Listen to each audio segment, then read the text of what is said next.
Le 1er octobre 2025, un silence lourd a envahi la salle de marbre des Nations Unies. Ibrahim Traoré, capitaine du Burkina Faso, a défié les règles tacites de la diplomatie mondiale. L'Afrique ne vous doit rien, a-t-il déclaré, un message aussi brutal que clair. Alors que les caméras vacillaient et que les délégations restaient figées, un choc s'est propagé bien au-delà de l'ONU. Son discours a suscité des interrogations, provoquant un bouleversement dans les relations internationales et l'économie mondiale. Que signifie ce geste pour l'avenir des relations internationales et pour l'économie du Burkina Faso? Cela marquait un défi majeur à l'ordre mondial établi. Son discours ne s'est pas limité à l'ONU, mais a touché une question plus large, celle de la souveraineté économique et politique de l'Afrique. Ibrahim Traoré a mis en lumière un défi profond lancé à un système économique mondial qui a longtemps ignoré les réalités africaines. Il a affirmé que la vérité, et non les dettes imposées, devait primer. Bien que risquée, cette prise de position est aussi un symbole de résistance pour le continent africain. Le monde entier observe comment une voix africaine, trop souvent réduite au silence, peut désormais se faire entendre. Cette action pourrait-elle libérer les nations africaines du carcan des dettes et des influences étrangères? Ou, au contraire, précipitera-t-elle une réaction économique dévastatrice? L'enjeu est double, une question de souveraineté politique et de survie économique. Le futur du Burkina Faso et peut-être celui de toute l'Afrique pourrait être déterminé par cette audace inattendue. Quelques jours après le discours d'Ibrahim Traoré, les retombées se faisaient déjà sentir à l'échelle mondiale. Alors que le Burkina Faso vivait un élan de fierté populaire, les marchés financiers, eux, réagissaient avec inquiétude.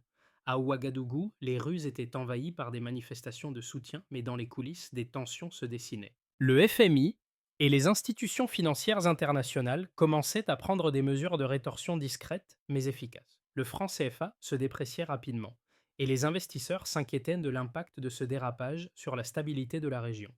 En moins de 48 heures, la vidéo du discours d'Ibrahim Traoré avait été visionnée des millions de fois. La question qui se posait était claire. Ce discours allait-il marquer le début d'un changement profond pour l'Afrique ou simplement précipiter un effondrement économique à cause de l'isolement croissant du Burkina Faso? L'impact immédiat de cette prise de position a été visible dans le monde entier. Les réactions des grandes puissances économiques ont été immédiates.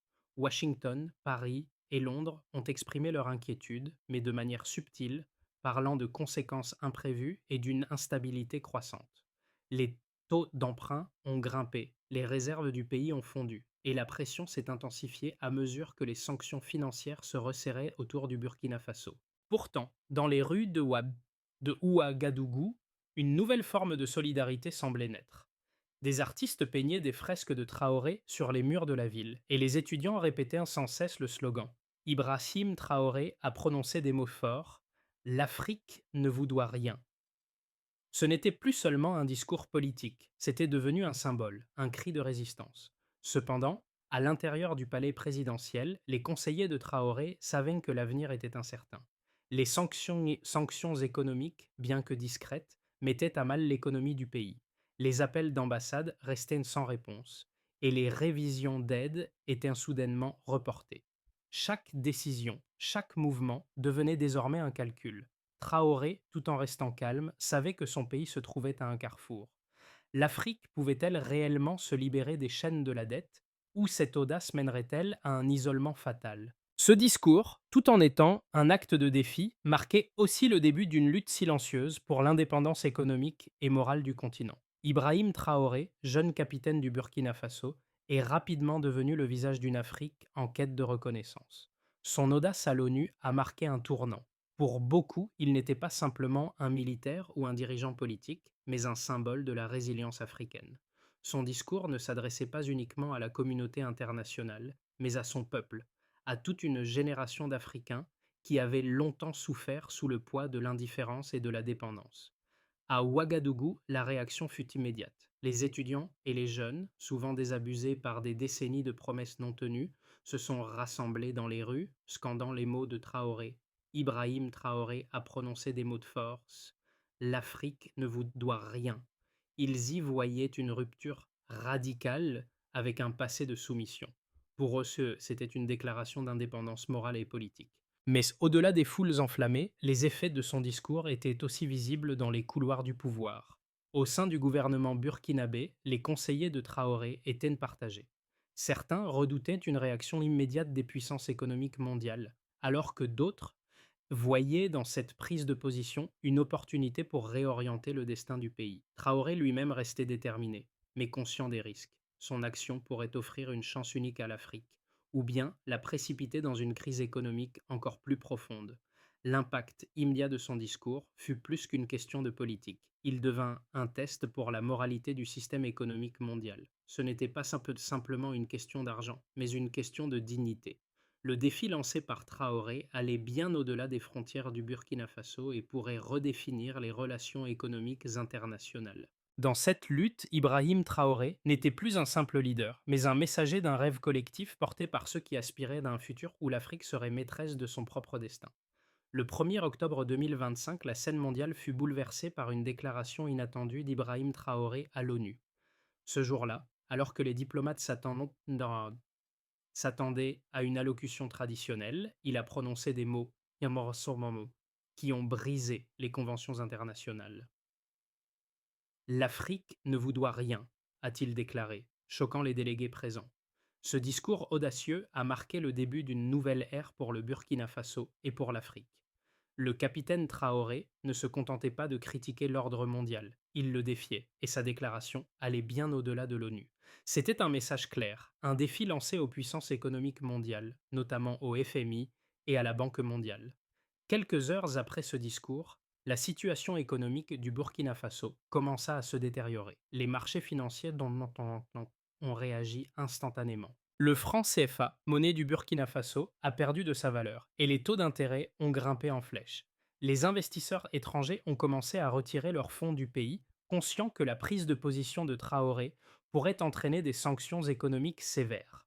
En quelques jours, les conséquences de son discours ont été palpables. Le Burkina Faso se retrouvait au centre d'une tempête financière. Les autorités burkinabées se sont retrouvées face à un dilemme difficile: maintenir leur position ou céder aux pressions économiques mondiales. Dans les jours qui ont suivi, des signes de rétorsion se sont rapidement fait sentir. Le FMI a annoncé une révision des aides économiques au Burkina Faso et plusieurs pays européens ont suspendu certaines aides. Les diplomates burkinabés ont observé, impuissants, alors que le pays se voyait exclu de certaines négociations économiques. Ce climat de tension a plongé le Burkina Faso dans une situation délicate. Mais malgré les difficultés, la population restait mobilisée derrière son leader. Les rues de Ouagadougou étaient envahies par des manifestations de soutien à Ibrahim Traoré. Des chants, des fresques murales et des affiches ont célébré son discours comme un acte de rébellion contre un système économique perçu comme oppressif.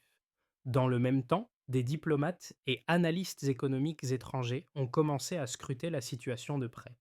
Les marchés boursiers ont été secoués, avec une volatilité accrue dans les investissements liés au Burkina Faso. Les prévisions économiques ont montré un ralentissement considérable de l'activité.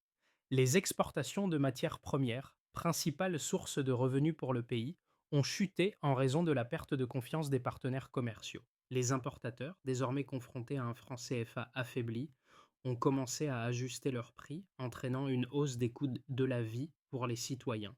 Le coût du carburant et des denrées alimentaires a explosé, exacerbant la pression économique sur la population. Cependant, malgré l'escalade des tensions économiques, un sentiment de solidarité nationale s'est intensifié. À Ouagadougou, la population n'a pas seulement observé les événements, elle y a activement participé. Les manifestations sont devenues des actes de soutien symboliques, un moyen pour la population de montrer sa solidarité avec Traoré. Ce n'était pas seulement une question de politique, mais une lutte pour l'indépendance, la dignité et la souveraineté de l'Afrique. Le soutien à Traoré est devenu une cause partagée par une grande partie de la population. Mais alors que la tension montait, des voix dissidentes ont aussi commencé à s'élever, avertissant que les conséquences économiques de cette audace pourraient être fatales pour l'avenir du pays. Les répercussions économiques de la déclaration d'Ibrahim Traoré sont devenues rapidement évidentes dans les chiffres.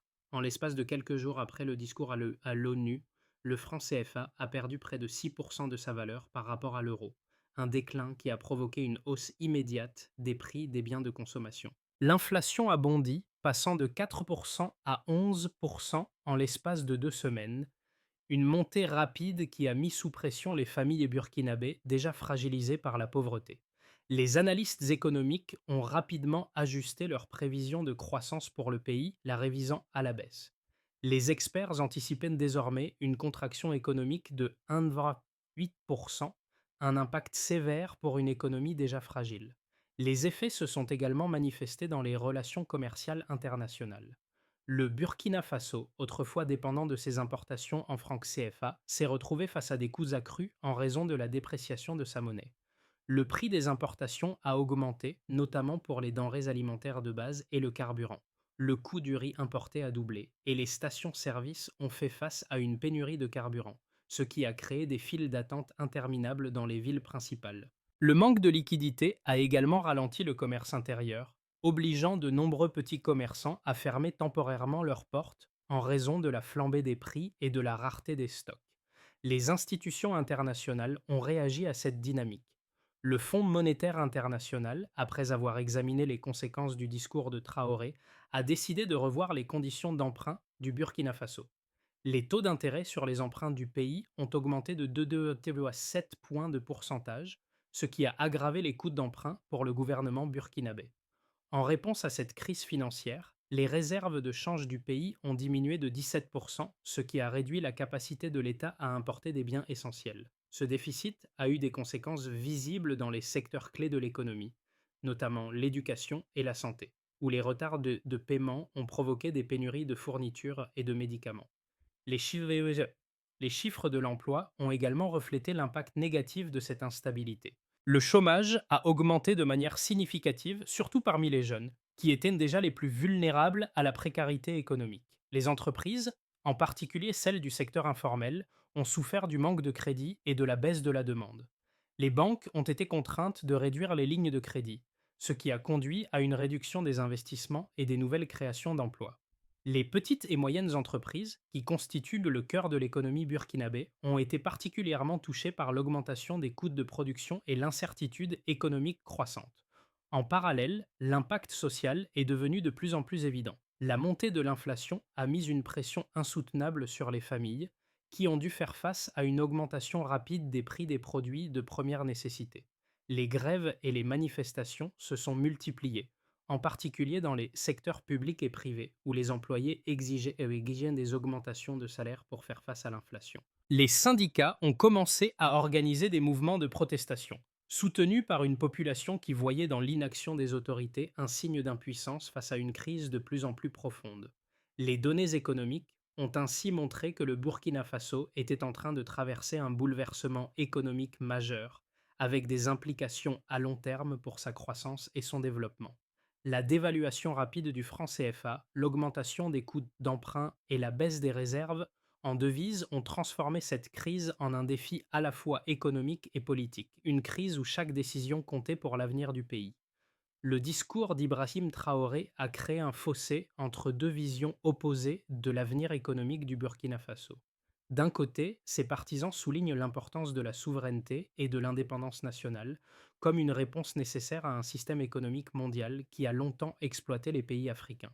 Ils affirment que la prise de position de Traoré marque le début d'une nouvelle ère, où l'Afrique doit prendre son destin en main, quitte à sacrifier une partie de son avenir économique immédiat pour garantir sa dignité et sa liberté.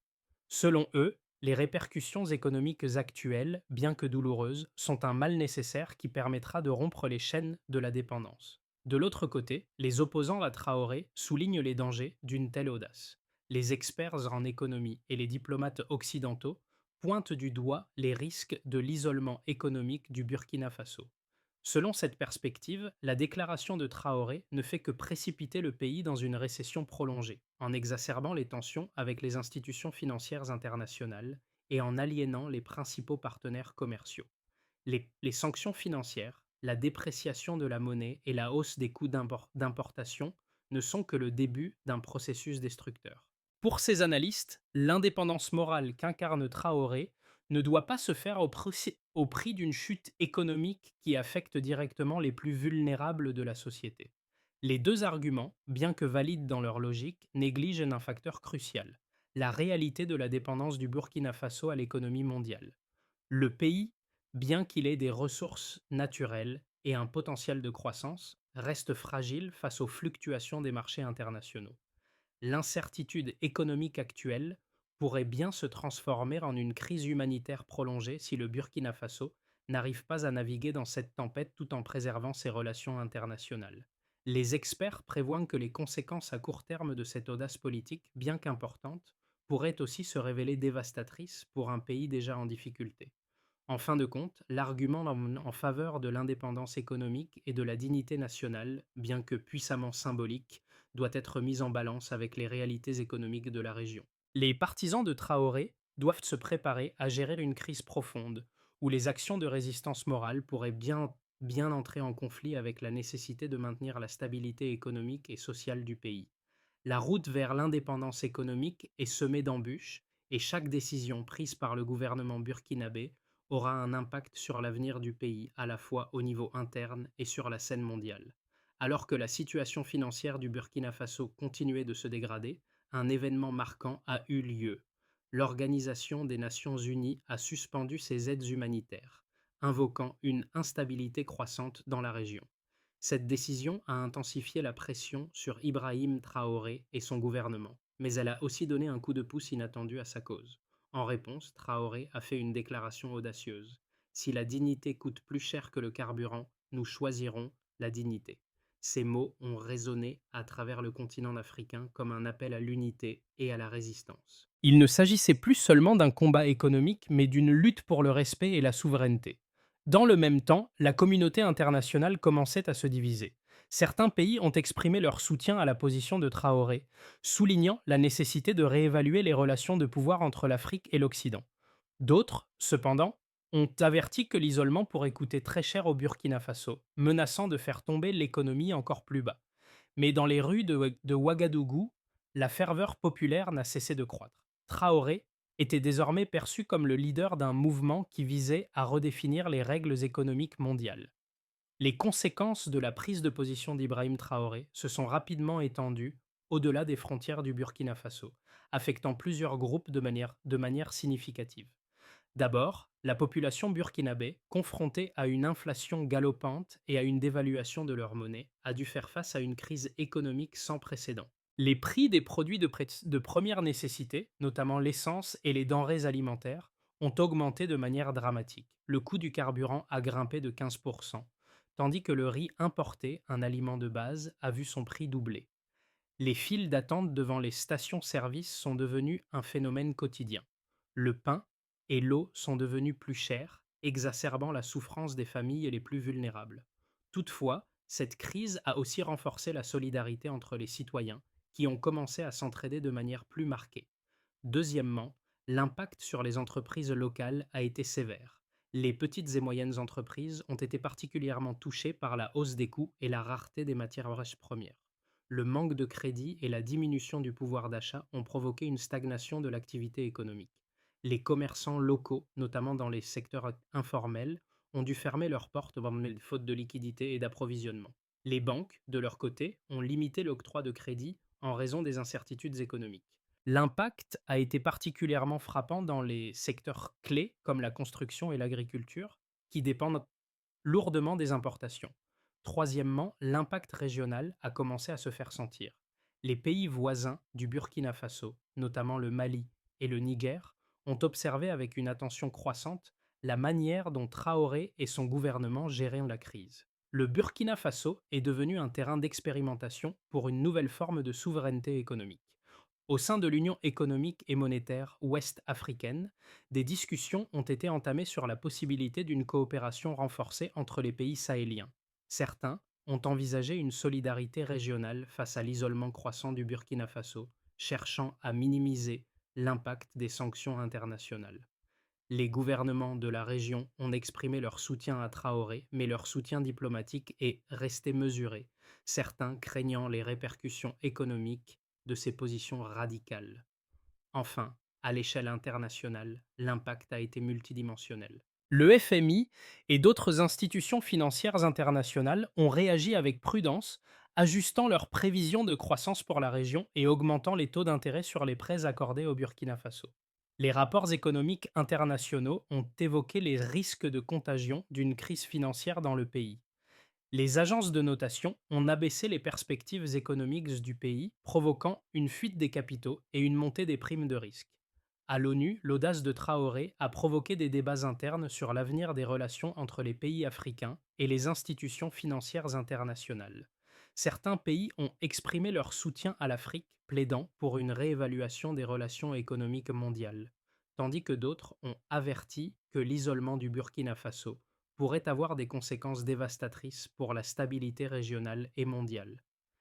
Les répercussions de la prise de position d'Ibrahim Traoré ont ouvert la voie à trois scénarios possibles pour l'avenir du Burkina Faso dans les 6 à 12 mois à venir. Chacun de ces scénarios présente des défis uniques et des opportunités qui façonneront l'avenir du pays, tant sur le plan économique que politique. Scénario de base. L'équilibre sous contrainte. Dans ce scénario, le Burkina Faso parvient à stabiliser ses finances après une période difficile. Le pays, bien que profondément impacté par la crise, trouve des solutions pour éviter l'effondrement total. Le gouvernement, malgré les pressions économiques et diplomatiques, parvient à maintenir des relations diplomatiques avec ses voisins sahéliens et à obtenir une aide limitée de la part des organisations régionales. L'inflation, bien que toujours élevée, commence à se stabiliser et les investissements étrangers commencent lentement à revenir. Toutefois, la croissance reste faible, autour de 1 à 2. Le Burkina Faso reste sous surveillance économique, avec des conditions de prêt strictes imposées par les institutions financières internationales. Dans ce scénario, le pays évite une crise totale, mais il est contraint à une politique d'austérité prolongée. Scénario optimiste, la résilience collective. Dans le meilleur des cas, le Burkina Faso et ses voisins sahéliens, notamment le Mali et le Niger, réussissent à renforcer leur coopération économique. Ensemble, ils forment un bloc régional capable de résister aux pressions externes et de stimuler une croissance économique modérée grâce à des initiatives communes. Le pays bénéficie d'un soutien accru de la part de la diaspora africaine qui investit dans les entreprises locales. Le Burkina Faso se détourne progressivement de la dépendance aux institutions internationales et commence à développer des partenariats avec des pays émergents comme la Chine et l'Inde. L'inflation diminue progressivement et la croissance économique atteint un taux de 3 à 4. Le Burkina Faso devient un modèle de souveraineté économique, montrant que l'Afrique peut se développer en dehors du cadre imposé par les grandes puissances économiques mondiales. Scénario pessimiste. L'étouffement prolongé. Dans ce scénario, les sanctions économiques et l'isolement diplomatique du Burkina Faso s'aggravent. Les tensions avec les institutions financières mondiales, notamment le FMI et la Banque mondiale, conduisent à une exacerbation de la crise économique. Les taux d'intérêt sur les emprunts augmentent et le pays voit ses réserves en devises s'amenuiser. L'inflation explose, atteignant des niveaux supérieurs à 20% et les pénuries de biens de consommation deviennent fréquentes. Les services publics sont de plus en plus incapables de répondre aux besoins de la population, avec des coupures de courant généralisées et des pénuries de médicaments. Les entreprises locales ferment et le chômage atteint des niveaux records. Ce scénario pourrait entraîner un mécontentement social majeur, avec des manifestations et des grèves de grande ampleur. Le pays, alors en proie à une crise économique et sociale profonde, pourrait voir son indépendance politique sérieusement remise en question. L'impact de la prise de position d'Ibrahim Traoré va bien au-delà de l'économie ou de la politique. Ce n'est plus une simple question de chiffres ou de décisions économiques, mais de dignité, de souveraineté et de justice. Pour beaucoup, la situation du Burkina Faso est devenue le miroir d'une lutte plus large qui touche l'ensemble du continent africain. Traoré incarne désormais cette figure de résistance. Un homme qui défie un système global qui a longtemps laissé les nations africaines dans l'ombre de la dépendance. Le peuple burkinabé, dans sa majorité, soutient Traoré non seulement pour son audace, mais aussi pour sa capacité à remettre en question l'ordre établi. Mais ce soutien est bien plus qu'une simple adhésion à un leader politique. Il s'agit d'un appel à l'unité, un message fort adressé à tous ceux qui, à travers le continent, luttent contre les conséquences de l'exploitation économique et politique.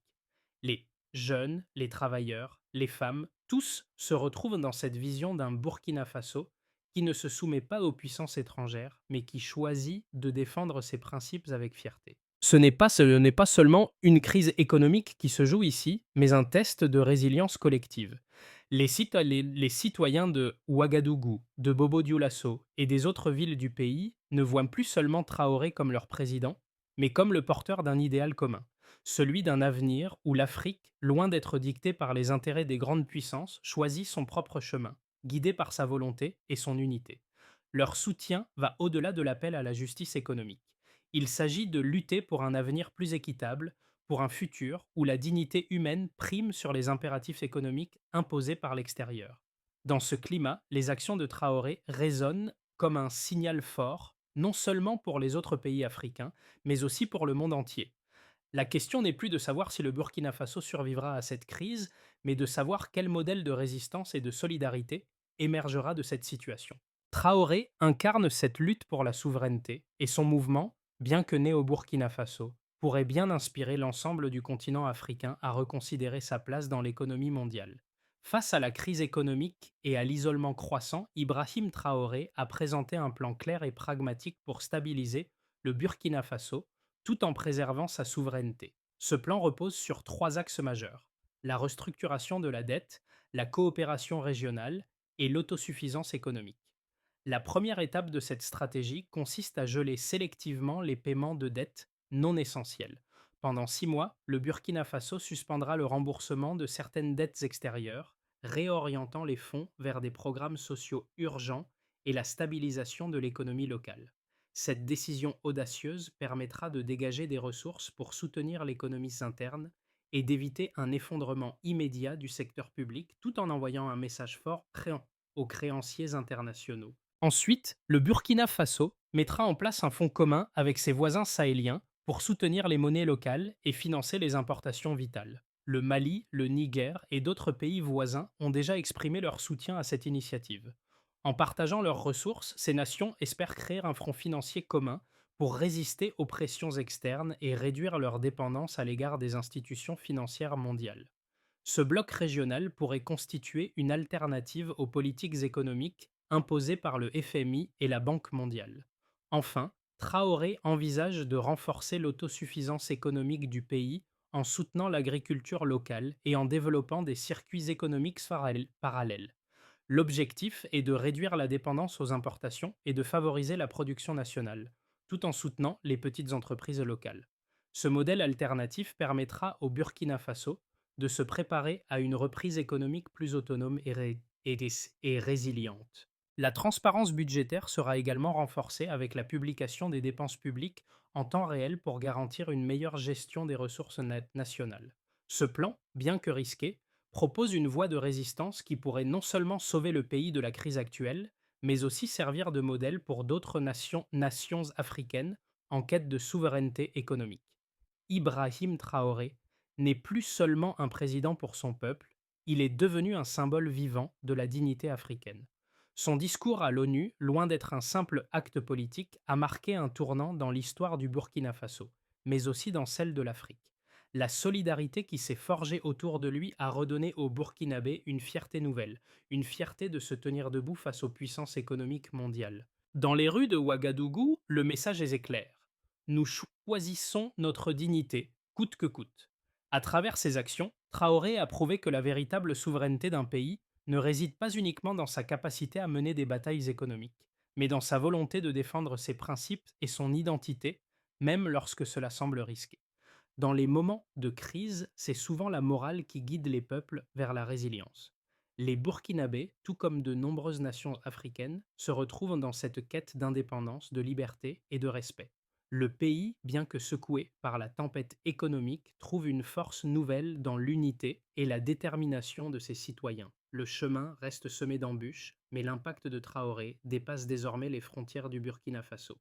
L'histoire qu'il écrit est celle d'une Afrique qui refuse d'être réduite à sa dette et qui choisit de se relever, même lorsque tout semble perdu. Le parcours du Burkina Faso, sous la conduite d'Ibrahim Traoré, est loin d'être terminé. Ce qu'il incarne aujourd'hui n'est pas seulement une lutte pour la souveraineté, mais une quête de dignité, un appel à chaque nation, à chaque individu, pour ne jamais céder aux pressions externes lorsque l'on est convaincu de la justesse de sa cause.